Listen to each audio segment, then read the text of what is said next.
Hello everyone, welcome back to ThinkHub. I am Daksh Khandelwal, your host and a host of this series Beyond the Headlines, and you are watching episode number 67 of this series. So in today's video also we would be covering I guess three most important stories that are making headlines in the newspapers South China Morning Post and the Hindu newspaper. And also we will just discuss what they really mean to us. And what about Saturday's video? So I guess Saturday's video is a podcast with AI agent or a video, simple video. I don't know. I will just check my calendar and will tell you what's the update on that in my next video. That is of tomorrow's video.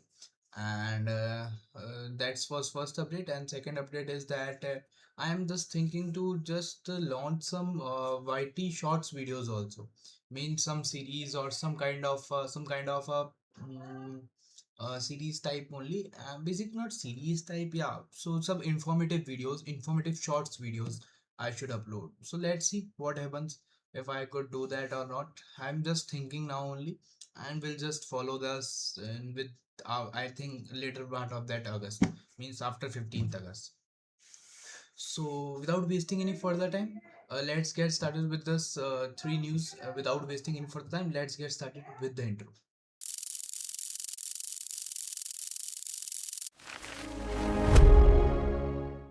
So the first news is that it's a very big news, 8-minute read news basically. But I will just explain you in short because this I guess I should make the videos today. I'm just going somewhere else, so I should make some small part of video. So basically, of China's Palantir. Sorry for misassumption and for its pronunciation.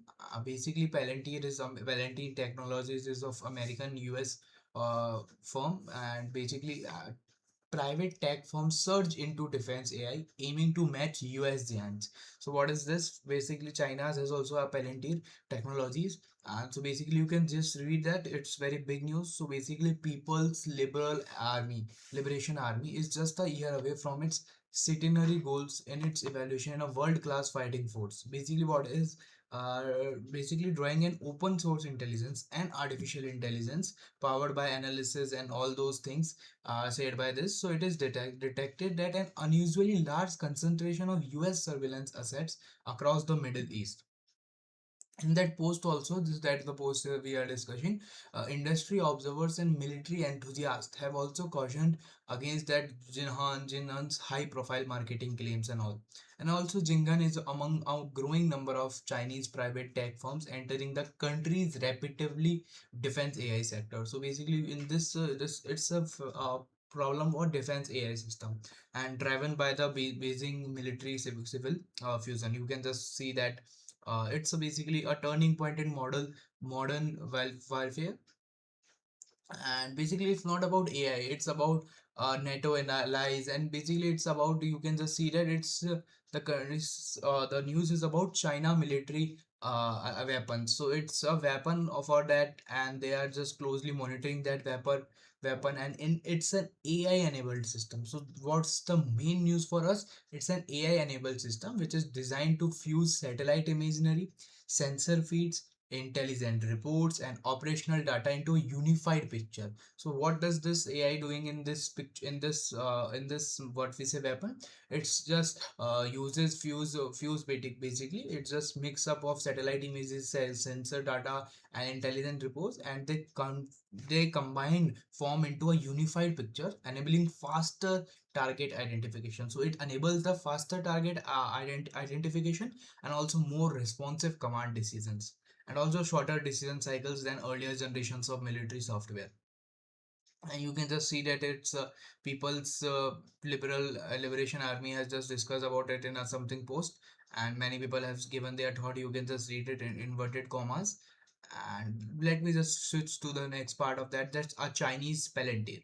So Palantir is more prominent role on the battlefield has drawn global attention, as the Chinese entrepreneurs and investors have pointed to similar software just like America is in that. So basically, they are just targeting the similar way that's like America is doing. So that Chinese Palantir is doing similar way, just like American's Palantir is doing, Palantir Technologies. And today, hundred of time Chinese private technology companies are involved in defense projects. So basically, hundreds of Chinese private technologies are just involved in this defense projects. And also in defense, the AI is very powerful in that, and it's a booming industry for that. So in the semiconductor industry, the AI part is very booming, and in the defense also, the AI part is booming.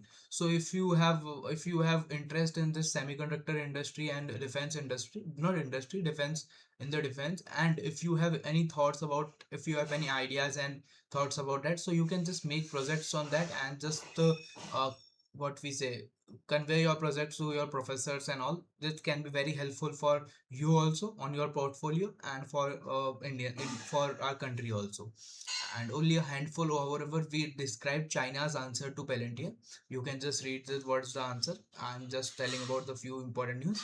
And the company has described the platform as the comparable to Anduril's latest and Palantir's Gotham. So it's comparable to that two things. I don't know what two things are. And or what is this, that reported applications include responding to daily emergency incidents, supporting security operations to major public events, and providing technical support during coronavirus pandemic. So they were just doing technical support also. And is defense tech is very important. This word, let me just highlight this word. What I'm seeing there, so there is my screen. So this is, so basically what is this, this is my camera, hello, and this is my one screen, and this is my another screen. So the news is going on this screen, and the recording is doing on this screen. So that's why to just read something, or the here is also I can read, but to highlight something, you I have to just annotate there. So that's why I'm just seeing that there. And publicly this sorry for that. And the national Noricom China Electronics Technology Group has also in there, and many more things. You can just read it with that.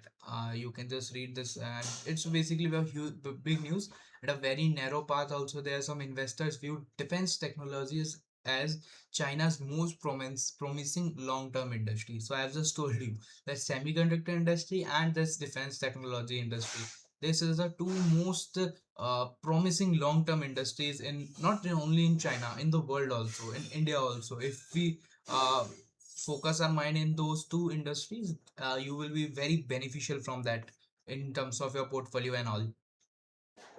And despite rapid advances in China's defense AI, some analysts argue that the gap with US lies in technology capability. So some of them are saying that the gap between US and China is among the technology capability than in how AI is integrated into military operations. So that's something gap between US and China. And I guess this is the end of the news. This is some, not some more important. Yeah, so that's the end of the news. China should continue to prioritize human in the loop collaboration over complete machinery autonomy. So basically, the writer who this made this news have told that they should prioritize the human in the loop also. So they should not just work entirely by the machinery. There should be a human in the loop. So the whole loop is going on. So there should be something, some humans in that loop only. So that's was, and it's to build an independent and secure military AI ecosystem. So that's the known news for AI ecosystem. Moving towards the next news. So next news is just news about China urged to protect underwater cables. Basically, what is this? That Beijing has urged to create its own law to protect its underwater fiber optic cables in this critical ocean infrastructure. So basically, the recommendation by Shanghai Maritime University law professor this has said that about 99% of global interconnected data, including critical choke points such as Red Sea and Baltic Sea, are there in this sea. So we have to just digitally Silk Road, and we have to use the physical backbone for the, which serve the physical backbone for the global artificial intelligence, according to the professor of that, Guran. Basically, this line, only with this line, is very important, that China should stabilize a government system for international subsea cable security has that both internal legal legitimacy and practical defense capability. All this news is just about that. I am just ignoring all those news. What I mean to say is, yeah, that's the end of this news. The China should establish a government system for this, and this he shared. So basically, this is very important quote by professor, law professor, that I will just focus on that quote and then move towards the next one. So China should establish a government, means a government system for international subsidy cable security that has both. What both two things? First thing is international legal legitimacy. So basically, there should be a proper legitimacy in that, and a practical defense capability. So there should be a practical defense capability also, means how they can defense the system of that whole underwater system. So that's the 2 points. First is legitimacy, and second is defense capability. So that's the 2 point we have learned from this, and this all can be done with AI and with the loop of human beings. Same, just two news with different perspective of India. Now moving towards the third news, which is from the Hindu newspaper. So basically, Meta has apologizes for the error in operating platform as government summons senior official. So basically, you know that Prime Minister Narendra Modi has uploaded some videos in Instagram and all, and they were deleted and they were just spreading some fake news and all. So basically, there was some error in operating systems, and the government has also summoned senior official from Meta. And after all that scenarios, Mr. Zuckerberg, if Mr. Zuckerberg fails to tender an unqualified apology within 3 days of receipt of that letter, and basically Joey Kaplan, the Meta's chief global affairs, has apologized for that. And basically he just said that I apologize on the behalf of Meta for the error restricting PM Modi's post. So PM Modi's posts were some restricting, there was some restrictions on that, so that's why he has apologized on the behalf of all Meta community. And that's it. So something was basically Narendra Modi has some made some videos and all and post, so there was some error in that. So that's why that error was solved by the Meta, and they apologize within the 3 days of that letter given by the government who summons some senior official. So that's the news, and I guess, yeah, I guess that's the end of the series. End of not this series, end of this episode of this series beyond the headline. I hope you found this video useful. So what are the key learnings? So from the first and second news, the key learnings is that doing this automated things doing with machinery is very good, but there should be a human in the loop. And basically you can just, and second most important thing, you should, if you have interest in semiconductor and defense industry, you should make projects and work on that industry, because they are just booming industry and most prominent industry in the upcoming world. And the third news, the key learnings was nothing key learning. It was just a proper news that Meta has just apologizes for their mistakes. So there were no key learnings from that. And that's all for today's episode of Beyond the Headlines. If you found this video useful, consider subscribing to ThinkHub for more news, AI, and learning content. I will see you in the next video lecture. Until then, keep learning and stay curious.